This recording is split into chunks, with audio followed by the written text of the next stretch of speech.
we talked about last year how, the Chiefs had so many games in such a short amount of time that didn't have much time between games and whatnot. So they fixed that problem. There's not many short weeks for the Chiefs this year. So that's very good. We're not playing a game on a Saturday and playing a game on a Wednesday like last year. So that's great. But obviously there's those things they can improve on, right? They improved on the bye week last year. That was week 6 and now it's week 10. So they improved on that. But what did the schedule makers get wrong based on your assessment here? My only thing I would say here, based on my assessment, would be, I don't like the fact that we were playing on right out the gate. We have to play in Brazil, and then we have to come back to the States to play Philadelphia. The team that, a lot of people say they're the number one team in the league, and you're coming from a big division game. We always get up for the division games. That's right away. It's a division game. So let's say we win that game. Nonetheless, though, we got to turn our efforts to go back to the U.S., back home at least, but to play the Philadelphia Eagles. And that's something I don't know. I mean, I guess we were going to have to play a game internationally at some point this year. But the fact that the following games, the Eagles, I'd rather it be the Giants, not the Eagles. But yeah, that's the one thing I would say I don't like, is having to play such a crucial division game and then followed by the Eagles right out the gate. That I don't like necessarily. I don't have a problem with the schedule at all, to be honest with you. I think, playing in Brazil, what you're doing is you're trying to capture, like you said, some of the world stage. You got enough time to come back and try to, recuperate, at least get ready for Philly. Because you play on that Friday night, they're getting everything together and probably leaving the very next day, Saturday or Sunday. They'll probably leave that on Sunday. And so you got Tuesday, the day off. So you got plenty of time. Plus, it's at the very beginning of the season, too. So everybody's still going to be having a spark and the energy. The worst thing you possibly do is maybe make it game 8 or 9 and then travel, right? After you done had some hits and stuff like that. You're still relatively fresh, from training camp. So I don't have a problem, issue with that. I think what Teja was saying earlier, it's better to have this international game, the very first game of the season, as opposed to having it later on down the road, man. I would hate to do that. Yeah. Yeah, you just want to be in your own bed, so. And we'll say because of that, they took care of us and not giving us 2 straight road games all season. They definitely, looking at the schedule, they definitely kept the Brazil in mind, and they definitely kept last year's schedule of screwing us over in mind. They're like, all right, you know what?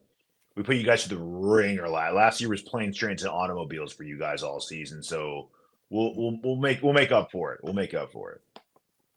Oh yeah. Teja, JD didn't really find much flaws with the schedule this year. He gives if it was a grade show, you give the schedule makers, I think, an A+. JD. Oh, he'd be going B+. We all know what he would do. B on this. Really? B? Man, no complaints, but a B, huh? No complaints, man. A B. I said, yeah, that's a good, nice little. Yeah, I'm fine. Yeah, you guys use 11.5 font, not 12. No, I'm not saying this is a spectacular schedule. Oh my gosh, this is a B. Having to play on 2 holidays, I'll say that, and one of them is on the road. I would have liked, hey, if you're gonna give us both holiday games, at least put us at friggin' home, dude. You know what I mean? Like, at least give us that. So, the 2 holidays sucks for them. It's great for us. It's good for us. But, again, they didn't get back-to-back road games, no major short weeks, so they did make up for it a bit. It's mostly for the players, not really for me as a fan. As a fan, I love it. But as a player, playing on the road in one holiday and at home in another one, it kind of sucks for them. Yeah, but it seems like Dallas.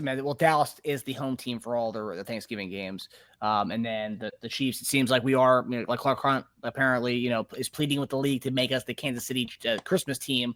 We're getting that home game, so I think we're the people everybody wants to see. We're the people everybody wants to see lose. Yeah, I get that. Yeah, and I hate that everybody. Sometimes you turn on games like, man, I don't know if I'm gonna watch this tonight. I'm like, watching the game? No, I'm not really watching. Who's winning? Nah, we're degenerates, JD. We're gonna watch no matter what. But I'm saying for the Chiefs, absolutely. For me, I'm not really interested in, some of those games, but Dallas and Kansas City, absolutely. Sign me up. Who are people going to root for? Because both those teams are hated. They'll still root for Dallas, America's team. So America's team, right? Well, we know what they're going to build that. It's like the winner of this game is America's team, because everyone's saying the Chiefs are America's team now. That was Dallas's name for such a long time, but I mean, it's obvious over the last recent years, the Chiefs are America's team currently. So that will be the battle for America in that game on Thanksgiving. America's team plays America's champ. Yeah. So yeah, and we'll get Tom Brady on the call there. So don't fall asleep, everybody. Tom Brady will be calling that game. So don't fall asleep after your Thanksgiving lunch if you have food during that. We get to hear that guy's a stud 25 times, man. I'm all in for that.